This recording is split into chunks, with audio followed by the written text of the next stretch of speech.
Hello, I'm Carl Stabe, and today I have Eric Colette, the CEO of A Mind for All Seasons. We just did the full interview, and now we're doing the 5 minute system segment.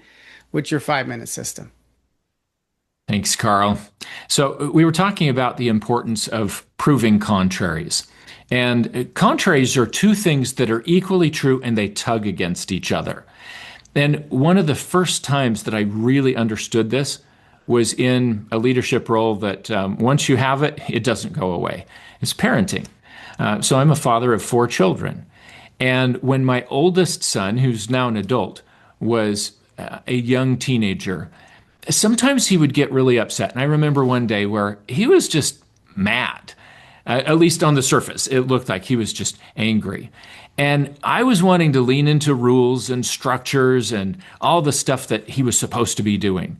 And I was focused on kind of laying down the law. And I was trying to be kind. I was trying to be the authoritative parent. But I wasn't really seeing him. I wasn't seeing what he needed. And I was sort of insistent about, well, these are the rules and these are what you need to do. And you've got to take this step forward. And he was just shutting down and becoming, at least on the surface, it looked to me like, oh, he's being more mouthy and disrespectful. And the more he was doing that, the more I was leaning further into, no, this is the way that it is. And I was viewing myself as being authoritative in all that. What I wasn't seeing, at least at first, was what he really needed. And I wasn't proving the contrary of love and law. Both love and law are really important, and they kind of tug against each other. And with my son, I didn't recognize that he was feeling embarrassed, he was feeling threatened, he was feeling scared, and he was experiencing a little bit of fight or flight. And what I needed to do was lean a little bit more into the love side and be supportive, and then he would be more open to rules and things that were important at the same time. And I can remember in that moment, Carl, just taking a step back, realizing that, hey, this isn't working. I'm not getting good results. And actually looking at my son and seeing the tears starting to well up. He was trying to hold them in, but I thought, he's feeling threatened here. He's not feeling very safe. And for whatever reason, in that moment, I just stopped what I was doing. I stopped what I was talking about, and I said, you seem like you're having kind of a hard time. Do you need a hug? And he just lost it. He just started crying. He said, yeah, I do. And I just gave him a hug. And I didn't focus on what he was supposed to be doing at that time. And he calmed right down. What he needed was a little bit more love and acknowledgement. And then he was able to talk about the things that were more on the law side of things. So one of the easiest ways for people to understand this idea of contraries is to hear a few examples. I talked about love and law in this example with my son, but consider justice and mercy. How do you be just and merciful at the same time? Well, the opposite of justice is not mercy, it's injustice. And the opposite of mercy is to be unmerciful. And that's not just. But how do you be just and merciful at the same time? Well, I don't know how you do that perfectly, but that's the idea of a contrary. They're both true equally, and they tug against each other.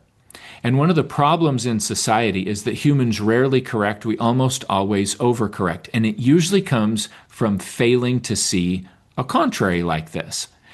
So I talked about love and law with my son. Is it important to show him love? Yes. Is it important to have rules and standards? Yes.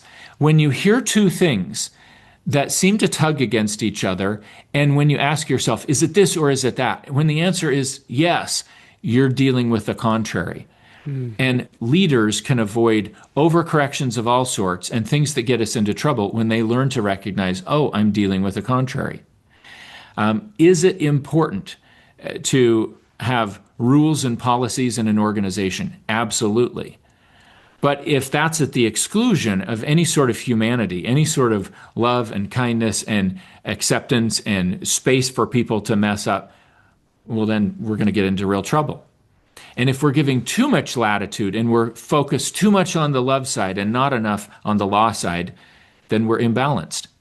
And people often ask, okay, well, Eric, how do I tell which way that I need to counterbalance? If this is like a teeter-totter, you have two ends that have to be balanced. How do I manage that?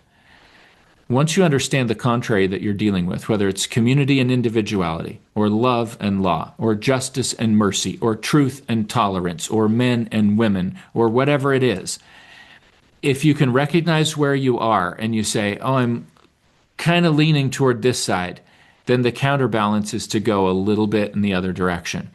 If you're all about justice, then it's time to move a little bit in the mercy side. And if you're really far on the mercy side, it's time to move in the direction of justice.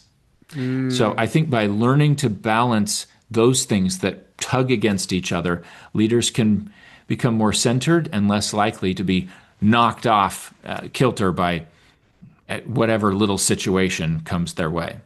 Yes, I love that. Thank you so much. That was beautiful. You're welcome.